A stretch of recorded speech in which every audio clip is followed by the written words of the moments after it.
Akasema nilikutana ufunuo, nikaona wakati na meditate na tafakari ya kwamba unapopita kwenye njia yako, Mungu amepanga mabox ya baraka zako. Na Januari kuna mabox ya vitu vizuri.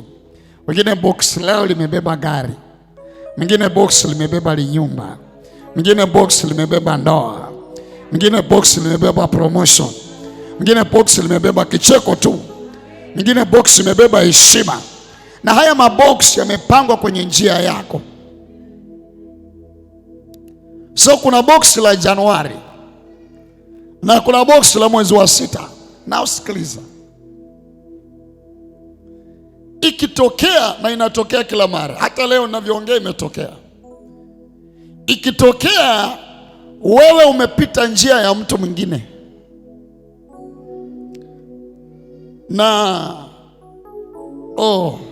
sema haleluya, wewe ulipaswa kwenda Iringa, and then ikatokea umeingia kwenye barabara ya kwenda Mtwara. Unajua vituo vya barabarani vinatofautiana, vya kwenda Iringa na kwenda Mtwara. Then unakutana na mabox. Box la mwezi wa kwanza, unaona haya mambo unayohitaji sio ya mwezi wa kwanza. Haya mambo ni ya Disemba ama mwezi wa 6. Maana njia hii sio njia yako. Maana kila ambacho Mungu akikusudia kupa wewe Januari, labda mimi Mungu amekusudia kunipa mwezi wa 6. So hakinifai huo muda. Ndio naona maisha ya mtu hayafai. Maana unachokutana naye, hata baraka inayokuja sio ya kwako, ni baraka ya mtu mwingine. Na ino baraka yako ikibadilishwa sio baraka tena. So ili ufurahie haya maisha, ni lazima utembee kwenye njia yako. Ili ufanikiwe katika haya maisha, lazima utembee katika njia yako. Hebu nikwambie kitu usiku wa leo, ulikiweke ndani ya moyo. Iki usikisiache. Biblia inasema sikia mausia baba yako na uyaweke kwenye moyo wako. Chukua hili uliweke kwenye moyo wako. Haleluya. Ili uliweke kwenye moyo wako. Usalama wako 2023 upo katika kutembea kwenye njia yako. Uko salama usiku au mchana kwenye njia yako. Ninakuandaa kuomba usiku wa leo, ili unapokwenda kwa Baba kumsihi usiku wa leo, uombe ya kwamba mwaka ujao uende kwenye njia yako. Huduma hii iende njia yake. Hatuwezi kuendea njia ya huduma nyingine. Tuende kwenye njia ambayo Mungu ametuandalia. Maana baraka zetu zipo kwenye njia yetu. Maendeleo yetu yapo kwenye njia yetu. Kutokuzuiwa kwetu kupo kwenye njia yetu. Spidi yetu ipo kwenye njia yetu. Njia yako umeizoea. Sema amina. Njia yako umeizoea, unaijua. Na unajua Mungu alikujua kabla hujaumbwa, na alikutengenezea njia, na hiyo njia unaijua. Kama uko kwenye hiyo njia, wewe mwenyewe utajua hii ndio njia. Amani utakayokuwa nayo utajua hii ndio njia. Bwana nionyeshe njia.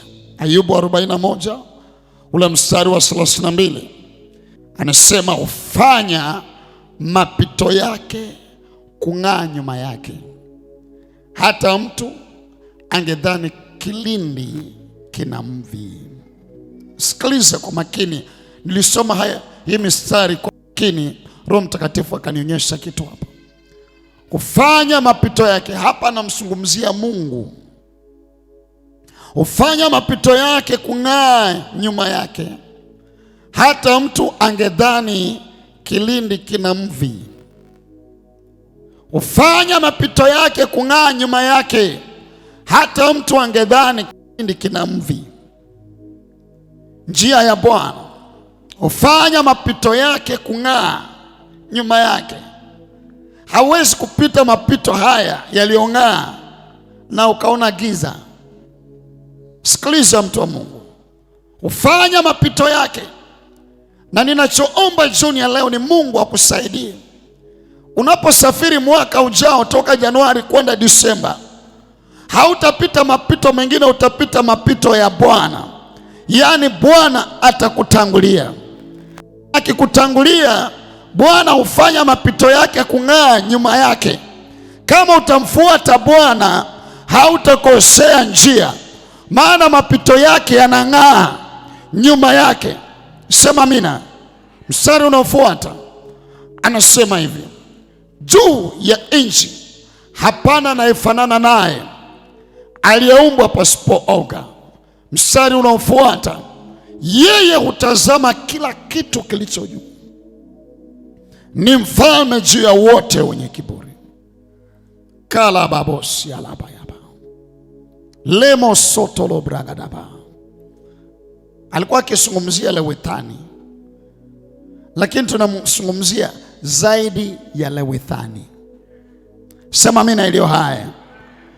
Ni zaidi ya Lewithani. Aliyeumba Lewithani, Lewithani hawezi kufanya zaidi ya alichokifanya Lewithani. Nisikie mtu asema amina iliyo haya.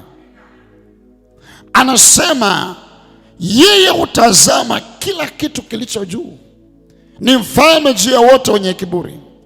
Lakini wewe mtu wa Mungu hauongozwi na Lewithani, hauongozwi na shetani.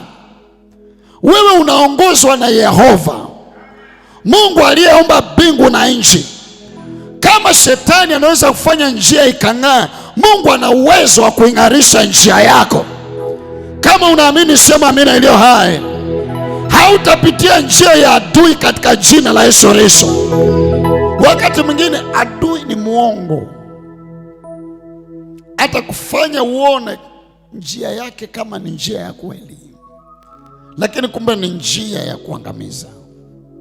Ndio maana ninaomba katika jina la Yesu, katika mlima huu Mungu akuonyeshe njia yake, umfuate, usifuate adui. Nasema hautamfuata adui. Kama unaamini sema amina iliyo hai.